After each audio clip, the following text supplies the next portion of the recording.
The ANC in Johannesburg says it now plans to support a motion of no confidence against Mayor Mpho Phalatse.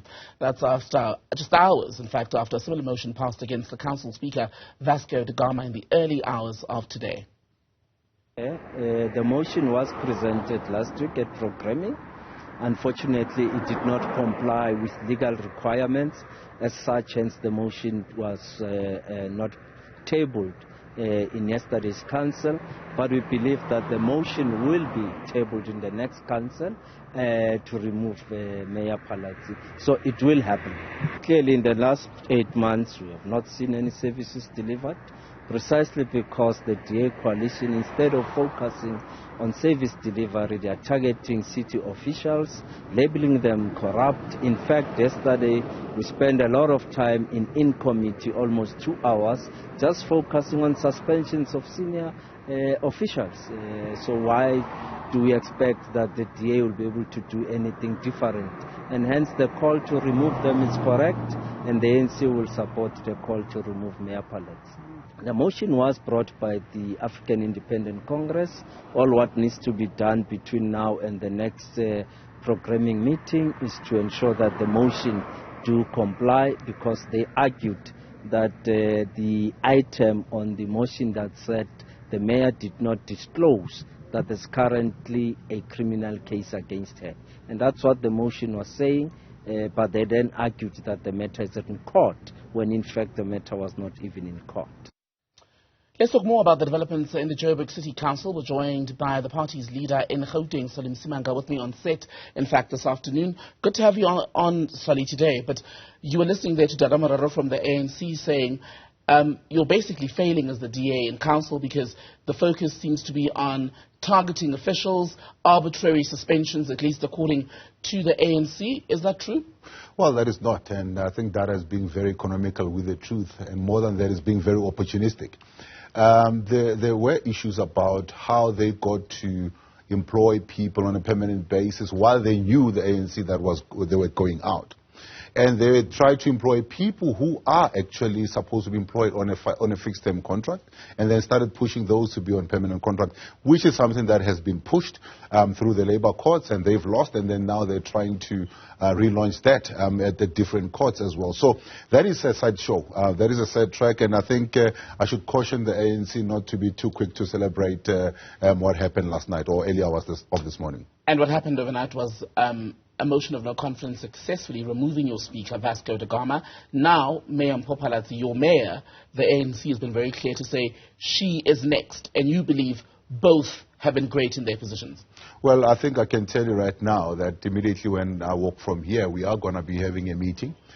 We are going to be dealing with the Judaism that has taken place, the Judas Iscariot syndrome that seems to have crept in amongst councillors of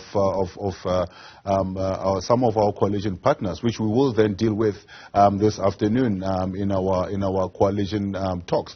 Because I can tell you right now, are you referring to the allegation of bribery? Because we have Mayor Siabe on earlier, who speaks for the mayor's office, who alleged that there'd been money used basically to swing this vote. Is that what you're talking about? Well, we're getting even information from the colleagues in those other parties that they didn't vote because they didn't believe that they could sell their souls. And in fact, these are people who were offered bribes. Yes. And this is what we're going to be getting in the affidavits that we'll be receiving, and we'll be dealing with that in our coalition technical team, which is taking place, from 1:30. But I can tell you right now that when I spoke to the leaders of the parties earlier this morning, I spoke to Bishop Dalton Adams of ACDP, very shocked that his councillors did what they did. IFP also indicating that the instruction was very clear in terms of how people were supposed to vote. We are also going to be taking on the UIM in terms of how they then voted in this particular instance.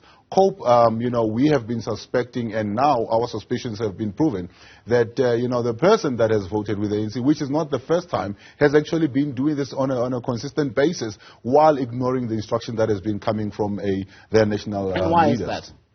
Well, it could be the issue of bribery, as it has been claimed. It could be an issue of people not following instructions as they're supposed to be following instructions. And people who are most likely, who have come from the ANC and joined other parties, but still loyalties still lying with the ANC. And this means that they have lied to the people that have voted for them to be where they are at this point in time. And that's what we're trying to address. I want to stay with the issue of bribery just a while longer, a moment longer, in fact, if we can. You say you've received indications that there may have been bribery to swing the vote overnight. How many reports, how many people do you believe were bribed? Well, I can only confirm once we have received, because we've been told that we will be receiving, before the end of today, we will be receiving affidavits. So once we have those affidavits, I'm sure we can then make information available. And you're guaranteed that these are people who are willing to go on the record to say they were offered a bribe? These are people, no. These are people who have been in a group being told, if you come and this is what is going to happen, you will receive an X amount. And these are the people that says, we're not willing to sell our souls. Which parties are they from? Sir, if you allow me, we will make that information available. We need to make sure that the leaders of these parties are informed in a coalition agreement, in a coalition meeting, which is how we've agreed that matters like this will be handled. We will do that, and once that information has actually been handled with the leaders, it will then be made available to members of the public, as it should be. So if you were running or have been leading such a successful, coherent coalition, why would this happen? Well, again, as I was saying earlier on, it could be an issue of people being bought. It could be an issue of, people having an axe to grind, or people thinking that they can negotiate with the ANC, that when the ANC takes over, then they most probably are going to get positions. Because I know that one of the people, who didn't vote as they were supposed to have voted, has been eyeing the position of the speaker, but goes against the party that she's representing. And this is something that we are going to be addressing, as I said, with the party later on today. And we are going to be demanding our pen of flesh. We are going to be demanding that, those that continue to put, the coalition in jeopardy actually then be removed. We cannot continue to operate in this manner where we as leaders at a national and a provincial level agree in a particular way, and then people at a local level decide that they're going to go against what has been agreed upon at the coalition committee. It could also be argued, though, couldn't it, that the national level may be where the agreement is made, but it's at the local level, in council in the city, where the reps of the various parties, the councillors, are truly aware of what happens on the daily. So they have a better grasp of reality, possibly. But you see, this is where now you need to then bring people to be honest in terms of how the coalitions are put together, what happens on a daily basis. Let me tell you what happens. At a local level, they have what they call the local coalition committee, which meets on an ongoing basis to discuss the day-to-day issues of what happened at a local level. When those issues cannot be resolved, then it gets to be escalated to what we call the technical committee, which consists of parties at a provincial level and a national level.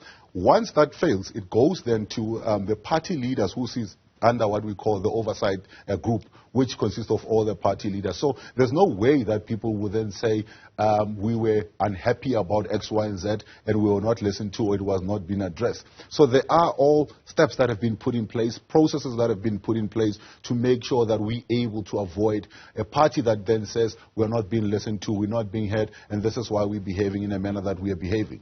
You mentioned national level. Your national leader, John Steenhuisen, I think it was last week when he spoke at a briefing, saying there was a backdoor attempt by the ANC to regain control of these metros in Gauteng. We have heard very clearly from the ANC that it now intends to lead a push for the removal of Dr. Mpho Phalatse in Johannesburg. How nervous are you as the DA about the possible success of that campaign to remove your mayors, if indeed that's the broader aim? Well, look, I mean, the only thing that keeps us awake at night is that the ANC doesn't want powers to be able to deliver, but it looks like they want power for the sake of wanting power. I find it very interesting that Dada here comes and talks about, service delivery has come to a collapse. The city is looking cleaner than it has been. The city of Johannesburg is looking cleaner than it has been. We're feeling more potholes than they did. We're trying to recover as much of the mess that they have left this city in. And this, they should be working with, with other parties and the parties that is in government to try and make sure that we're able to then deliver services instead of being opportunistic and trying, to grab power for the sake of just grabbing power, instead of making sure that power goes to where people will get the better services going forward. So whatever the objective, whatever the goal for the ANC for wanting to take back control of areas such as Johannesburg, if they're able to sustain the numbers that they got in Joburg last night, yes, I know you said you're going to bring forth some form of evidence of bribery. Look at the voting pattern, 136 votes to 132. That's very close, some would say too close for comfort for you. Can I tell you that even they cannot even agree amongst the people that voted for this motion? Because I can tell you now, the leader of the minority group that has been formed is saying they're going to be putting up a candidate of their own as the speaker. The ANC want that position for themselves. They're not going to agree in terms of what is going to happen there. So this is going to collapse yet again. We will have, by that time, have sorted out whatever is happening now amongst the councillors in the city of Johannesburg. We'll go back there, we'll put up a candidate, and we will retain, control of the seat of the speaker in the city of Johannesburg. What are you doing about the allegations of interference in procurement against Speaker Vasco Da Gama? Because that's among the issues that have been raised along with bias. Some saying, in fact, in previous reports, accusing him of not having a firm enough grip of the business of council. Well, you see, again, if you are going to put allegations as a councillor, there is steps that you need to be taking. First of all, there's integrity commission that you can then write to. You can actually then refer these kind of matters to the municipal public accounts committee that can look into this particular, we call it the MPAC, that can look into this matter. You can actually then also refer this particular act or whatever, especially in the city of Johannesburg, where you have an investigative unit can look into this thing. So these are just hypes that are being created. What are you as the DA doing about it? Are you independently as a party that Vasco Da Gama belongs to, taking an interest in those allegations of procurement interference? Anything that comes our way where there is allegations of wrongdoing, we do look into those, not only as the DA, but we look into these things as a collective in terms of the coalition partners. So we look into it. There's a matter right now that we've even gotten an external independent audit firm that is looking into a particular matter. So we will do that. Not only are we going to be doing these things because we want to satisfy council, but we're doing these things because we want to show that coalitions can actually work. And if coalitions work, because that's where the future of South Africa is heading, we want to make sure that we begin to iron these things and get a process that works,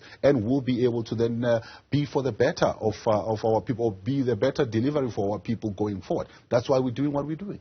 What does look into mean in the context of Speaker Da Gama? No, but I'm saying if this matter is brought to us, nothing has been brought to us, especially by the coalition partners. So if anything is to be brought by the coalition partners, there is already a precedent that has been set in terms of how you deal with these kind of matters, that you will go and look at these matters, whether you use the internal city resources that are available, there, yes. or you would then say, okay, if this is a matter that we feel needs to have an independent eye. Right. We don't shy away from then saying, let's go look for an auditor, an audit firm, a reputable audit firm that all parties can agree upon, and then they look into that.